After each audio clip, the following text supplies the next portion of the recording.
할렐루야. 우리 앞뒤 삼창 인사합니다. 사랑합니다. 사랑합니다. 사랑합니다. 축복합니다. 축복합니다. 축복합니다. 사랑하세요. 이쪽을. 감사합니다. 사랑하며 사시기 바랍니다. 축복하며 사시기 바랍니다. 오늘은 3.1절 기념주일로 예배를 드립니다. 107년 전에 이 땅에 나라를 잃고 독립을 위해서 외쳤던 3.1절을 기념하기 위해서 우리가 지키는 그런 절기로 지키게 됩니다. 한 나라가 성립되기 위해서는요, 세 가지 조건이 필요합니다. 여러분, 가장 먼저 누가 있어야 되지요? 국민이 있어야 돼. 국민이. 여러분, 나라가 있으려면 국민이 있어야 돼요. 또 그 다음에 또 뭐가 있어야 되지요? 땅이 있어야 돼. 땅. 또 세 번째는 뭐가 있어야 되지요? 주권이 있어야 돼요. 그래야 한 나라가 온전히 설 수가 있습니다. 여러분, 땅도 없고 주권도 없으면 뭐가 돼요? 뭐가 돼요? 난민이 돼. 난민. 백성은 있는데, 국민은 있는데, 여러분, 땅을 잃어버렸어요. 주권을 잃어버렸어요. 살 것이 없어요. 그러니까 이 나라 받아주지 않고 저 나라 받아주지 않다 보니까요, 이리 떠들고 저리 떠드는 그런 난민이 될 수밖에 없어요. 여러분, 땅은 있는데, 국민도 있는데, 나라에 힘이 없어요. 나라에 주권이 없어요. 그러면 강한 나라의 식민지가 될 수밖에 없는 것이지요. 우리나라도 여러분, 이 조선 말기에 우리나라가 내분이 일어나고 또 서로 간의 권력 다툼이 일어나게 되고, 여러분, 세계 열강들은 제국주의가 발달함으로 말미암아 약소국들 갖다가 침략하여 그 나라 주권을 빼앗고 하는 그런 시대 속에서 우리나라도 일본에 의해서 여러분 국권을 잃어버리게 되는 걸 갖다가 보게 된다는 것입니다. 여러분, 1910년 8월 29일 내가 총리 이완용과 조선 통감이었던 데라우치가 전권으로 만나서 여러분 한일 합방조약을 맺음으로 말미암아 우리나라는 나라를 잃어버렸어요. 국권을 잃어버렸습니다. 주권을 잃어버렸습니다. 여러분, 일제의 식민지가 되어서 이제는 나라는 있지만 국민은 있지만 힘이 없는 나라. 여러분, 일본의 식민지가 되어서 여러분 살아갈 수밖에 없는 그러한 여러분 슬픔에 잠긴 나라가 될 수밖에 없었던 사실을 갖다가 보게 된다는 것입니다. 이렇게 국권을 잃어버리고 우리가 나라에 잃어버렸을 때에 뜻 있는 애국지사들은요, 잃어버린 국권을 회복하기 위해서 항일 저항 운동을 일으킵니다.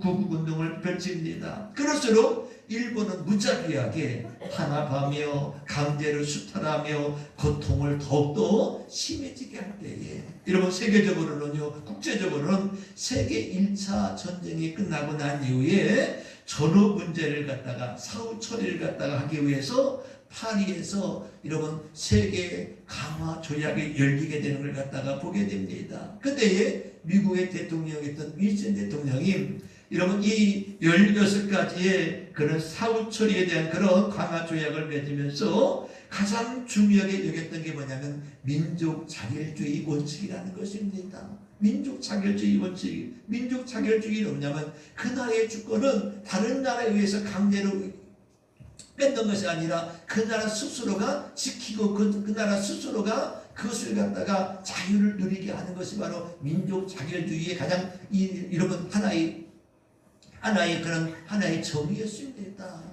그래서 이 전쟁을 통해서 제국주의 전쟁을 통해서 여러분 강한 나라가 약소국을 갖다가 침략하고 약소국을 갖다가 주권을 빼앗음으로 말미암아 식민지 삼을 때에 여러분 1차 세계대전에 연합군이 승리함으로 말미암아 그들이요 이제는 세계 평화를 위해서 여러분 파리에서 회담을 하면서 여러분 각 나라 주권은 각 나라에게 다시 돌려줘야 된다. 힘 있는 나라에서 강제로 그 나라를 갖다가 이끌어갈 게 아니라 아무리 약소국이라도 아무리 힘없는 나라도 그 나라 주권을 갖다가 돌려줘야 된다는 게 바로 민족 자결주의였습니다. 여러분 이 영향을 받은 우리나라 여러분 이 유학생들도 일본에서 그것을 갖다가 접하게 돼요. 그러면서 일본에 있는 유학생들 400여 명이 모여서 조선 여러분 청년 독립단을 갖다가 하나의 결성하게 됩니다. 유학생 400명이 이런 조선 독립청년단을 갖다가 만들게 되는 것입니다. 그래서 그걸 근거로 해서 그들이 독립서를 갖다가 만들고 또 그 다음에 결의문을 채택하고 함으로 말미암아 일본에서 일본 동경 한복판에서 28 독립선언을 그들이 낭독하며 독립운동을 하게 되는 것이지요. 여러분, 이것이 곧 우리 국내에도 알려지게 되면서 우리나라도 따라 이런 서름에 뻗어지게 고통을 당하던 우리 믿음의 사람들이, 여러분 뜻 있는 지사들이요, 야 우리나라도 저 유학생들도 나라의 독립을 위해서 나라의 주권을 찾기 위해서 저렇게 외국에서, 여러분 일본의 한복판 동경에서 독립운동을 일으키는데 우리가 가만히 있을 수 있겠느냐. 그래서 우리나라 본토에서도요 독립운동을 갖다가 기획하게 되는데 33인의 민족대표가 모여서요 독립선언서를 작성하게 되고 독립일을 갖다가 여러분 독립선언을 하기 위해서 독립운동을 하기 위해서 날을 정하게 됩니다.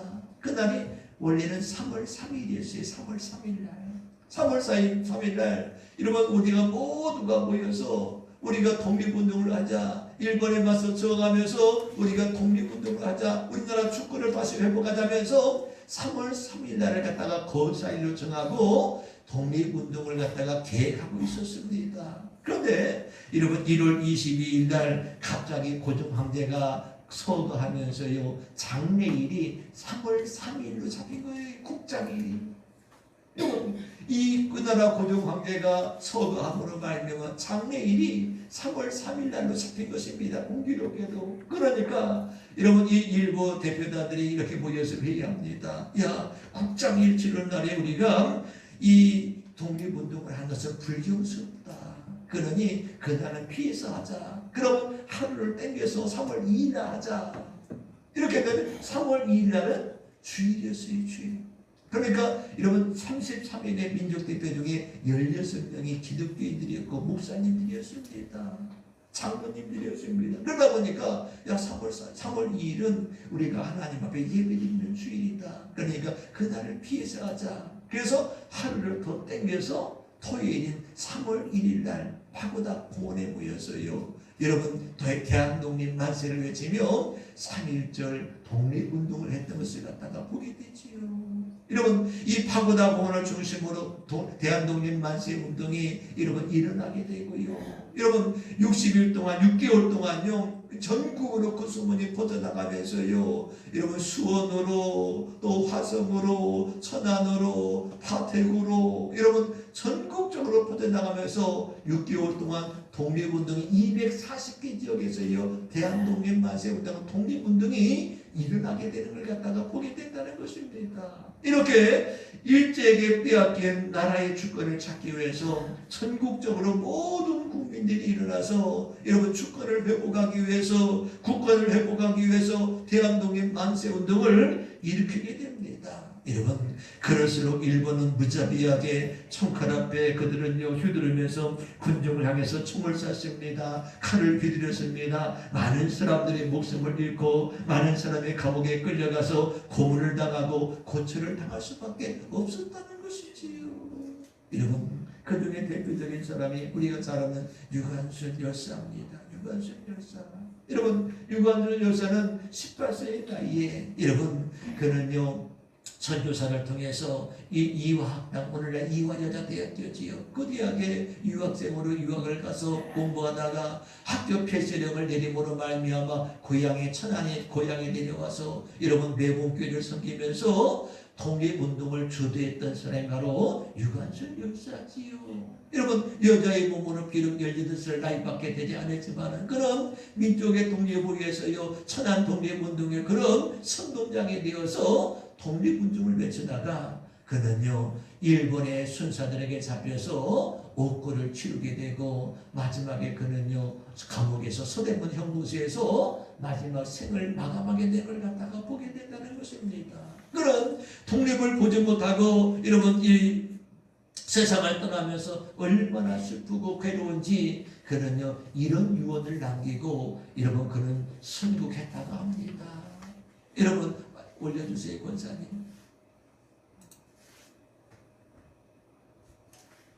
한번 같이 한번 읽어볼까요? 시작. 이 손 마주에게도 내 귀가 아프고 내 손과 다리가 부러져도 그 고통은 이길 수 있어. 나라를 잃어버린 이 고통만은 견딜 수가 없습니다. 나라에 버린 목숨을 바친 하나밖에 없음이 이 소년의 슬픔입니다.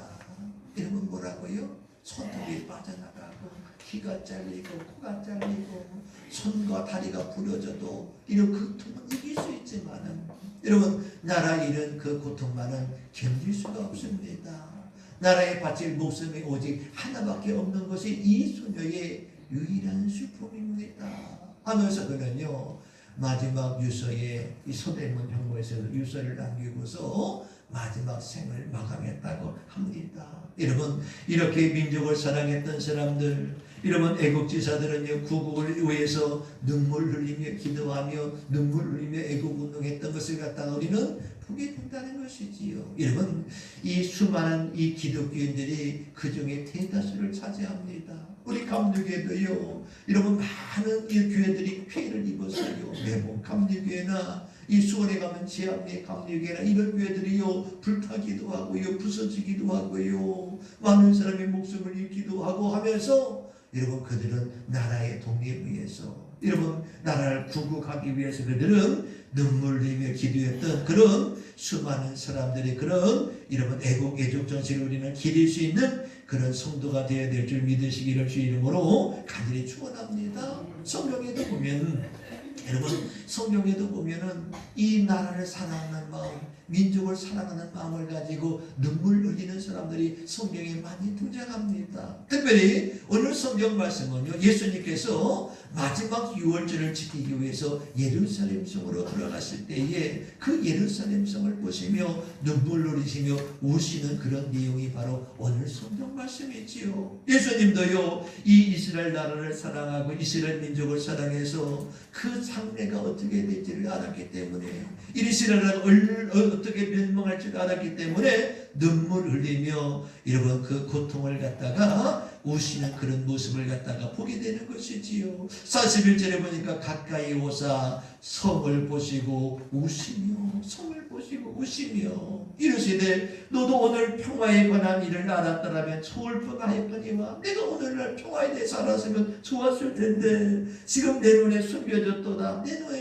내 눈에 숨겨져서 지금 보이지 않지만은 장차 이 성이 어떻게 멸망하고 이 민족이 어떤 곡절을 당할지를 우리 주님께서는요 보시고서요 눈물 흘리며 이야기하는 것입니다. 나를 잃을 것이다. 때가 잃을 것이다. 내 원수들이 도토를 쌓고 너를 둘러 사면을 가두고 여러분 이 예수님의 예언은요 예수님께서 십자가에 달려 죽으시고 부활 승천하신 후 약 40년 후에 AD 66년에 로마 장군에 의해서 여러분 그것이 그대로 실현되게 되는 걸 갖다가 보게 된다는 것입니다. 여러분 로마 장군이었던 베스타시우스가 여러분 반란을 진압하기 위해서 유대인의 반란을 진압하기 위해서 여러분 그가 반란을 진압하다가 황제가 죽음으로 말며 그가 황제가 되게 되고 그의 아들 티투스가 예루살렘을 공격하게 됩니다. 토성을 쌓고 그 예루살렘 성을 뺑뺑뺑 둘러서 군사들로 뺑뺑뺑 둘러서 포위하게 됩니다. 여러분 예루살렘은 도관의 둔지가 되게 되고요 굶주림에 시달리게 되고요 내부의 분열이 일어나게 되면서 여러분 스스로가 자멸하는 길을 가게 되고 나중에는요 이 로마 군인들이 예루살렘 성에 들어가서 성을 부수고 성문을 불태우고 사람들을 학살하고 성전을 갖다가 무너뜨리게 되는 걸 갖다가 보게 됩니다. 그래서 성전 안에 있는 모든 금들이 다 녹아내리면서 여러분 그 벽돌 속에 박힌 그런 금을 꺼내기 위해서 로마 군인들이 벽돌 위에 하나 남아있는 벽돌까지도 다 깨면서 성전을 부수며 이렇게 여러분 그 무너지게 되는 걸 갖다가 보게 되는데 그 예언 그대로 오늘 성경 말씀에 그렇게 기록된 것입니다. 여러분 44절에 보니까 여러분 또 너와 그 가운데 있는 내 자식들이 땅에 메어치며 여러분 그들이 와서 무자비하게 그들을 갖다가 메어치며 무자비하게 그들을 여러분 침략할 것을 갖다가 말합니다. 그리고 성전에 돌 하나 너 돌 위에 남기지 아니하리니 이러면 성전의 금을 갖다가 캐가기 위해서요. 그들이 성전의 불탕으로 말미암아 성전에 발랐던 그 금들이 다 녹아내리면서 그 금을 갖다가 다 끄집어 가기 위해서 이러면 성전의 벽돌 하나 갖다가 2개 이상 쌓이지 아니어도 모든 벽돌을 갖다가 다 부서뜨리고 그걸 갖다가 금을 꺼내가는 걸 갖다가 보게 된다는 것입니다. 이렇게 주님께서는요, 예수님께서 부활 승천하신 후에 이 이스라엘 민족에게 닥칠 그런 환난과 그런 우환을 갖다가 주님께서는 미리 하시고서 눈물 흘리시는 모습이 바로 오늘 성경 말씀에 담겨 있는 것입니다. 그래서 내가 평화의 날을 알았더라면 좋았을 것인데, 여러분 장차 이 땅에 임할 그런 전쟁의 소원과 장차 임할 그런 여러분 심판의 그런 소원이 이루어지게 될 것을 갖다가 생각할 때 주님은 여러분 안타까워하며 여러분 눈물 흘리시는 그런 모습을 우리에게 보여주고 있는 사실을 보게 된다는 것이지요. 여러분 또 성경에 보면 예레미야라는 선지자가 나오는데, 예레미야는 우리가 사는 대로 눈물의 선지자입니다.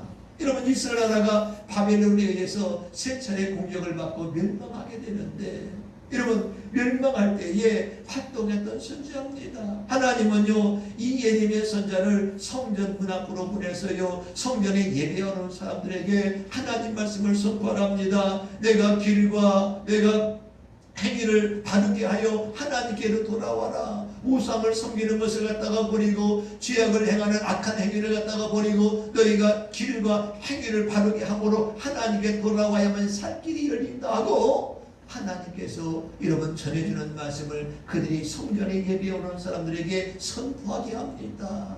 그런데 그들은요 들은 채도 않지요.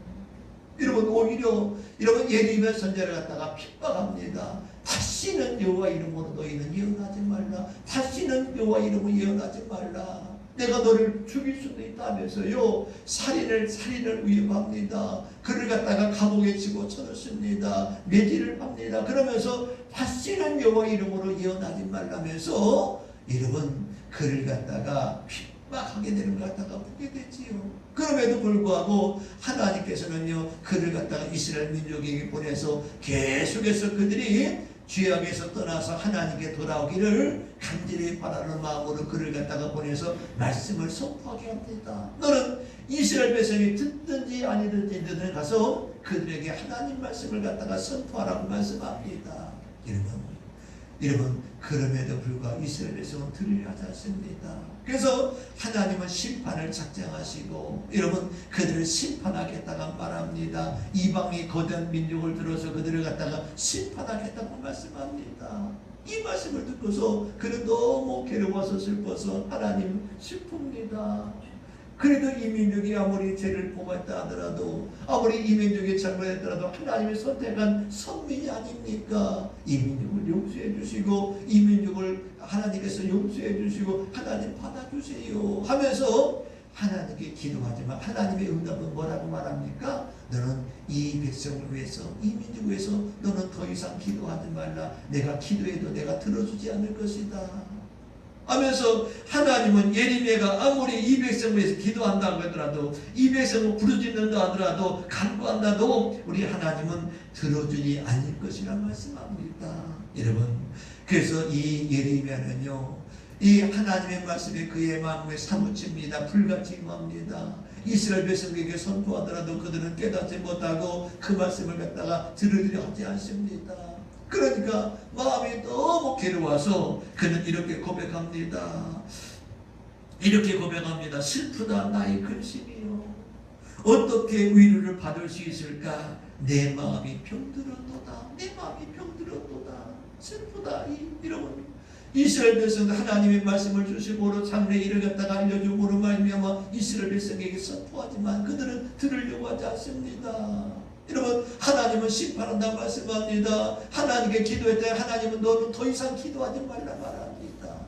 여러분 그래서 매일같이 그는 눈물을 흘리면서 민족을 위해서 나라를 위해서 기도했던 그런 선지자가 바로 예레미야 선지자인데 예레미야 9장 1절에 보면 이렇게 말합니다. 어찌하여 내 머리는 물이 되고 내 눈은 눈물의 근원이 됐고 죽임을 당할 딸 내 백성을 위하여 주야로 내가 올리로다. 여러분 이 백성을 생각할 때에 내가 하나님 앞에 눈물로 기도할 수밖에 없음을 갖다가 그는 고백하고 있는 사실을 갖다가 보게 된다는 것이지요. 여러분, 이 민족의 미래를 볼 때에, 이 민족의 미래를 바라볼 때에 슬픔밖에 오지 아니하고 눈물밖에 나지 않는다고 예레미야 선지자는 그렇게 고백하고 있는 사실을 갖다가 보게 된다는 것이지요. 또 성경에 보면 느헤미야라는 그런 하나의 인물이 나오게 되는데, 예루살렘이 멸망하고 난 이후에 그는 이방 나라의 포로로 끌려가서 여러분 2세대 3세대 되는 그런 사람이었습니다. 그런 이방 나라에 여러분 끌려가서 그래도 2세대 3세대 중에 출세한 사람이었어요. 이방 나라 왕 앞에서 그는 신뢰받고 여러분 존경받는 사람이었고, 그런 왕의 신하가 되어서 왕의 술 맡은 관원까지 올라가는 높은 위치까지 올라갔어요. 여러분, 왕의 술 맡은 관원, 음식 맡은 관원은요, 그 당시에는 독살하는 그런